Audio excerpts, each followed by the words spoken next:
Hello and welcome to the 5th episode of the Python tutorial series dedicated to object-oriented programming.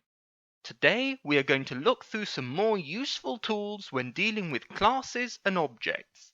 But first, make sure to check out my previous videos on object-oriented programming. I'll leave a link to them in the video description.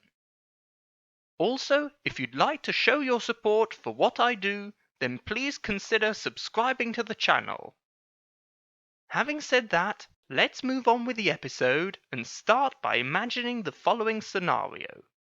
We currently have two objects, a car and a plane, and both of these share the main class attributes and methods. But say we wanted to add an extra attribute to the plane object. Say, for example, the number of passengers. Well, doing this is actually much simpler than you might expect. Just use the object name, plane, followed by the name of the attribute we want to add, say num packs.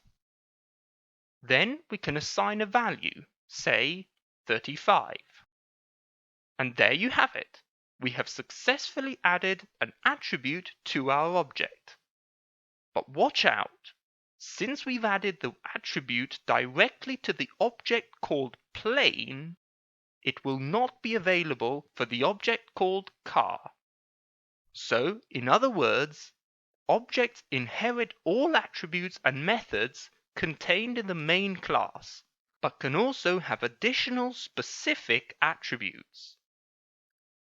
Now that we've learned how to add extra attributes, let's see how to delete them. This is also very straightforward and involves writing del followed by the name of the object, say car, and then all we have to do is add the name of the attribute we want to delete, say direction. Having done that, these are the attributes currently available. The main class contains two attributes, speed and direction. These were inherited by both the car and plane objects. Then we added an attribute to the plane called numpacks. Finally, we deleted the direction attribute from the car object. So we are left with the following scenario.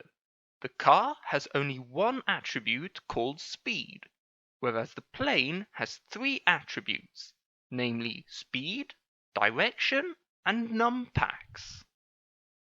The last thing we'll learn how to do is delete an entire object. This is very easy to do since we've basically already seen it before. If, for example, we now want to delete the object called plane, all we have to do is write del plane. And there you have it. With that, we have come to the end of our first look into object-oriented programming, and indeed the end of the episode. If you'd like me to go through some examples of object-oriented programming applied to real-world experiments, then let me know by leaving a comment down below. Also, don't forget to like and share this video as well as subscribe to the channel. As always, I'll leave a link to my previous tutorials and coding challenges in the top right-hand corner of your screen and down below in the video description, so don't forget to check those out.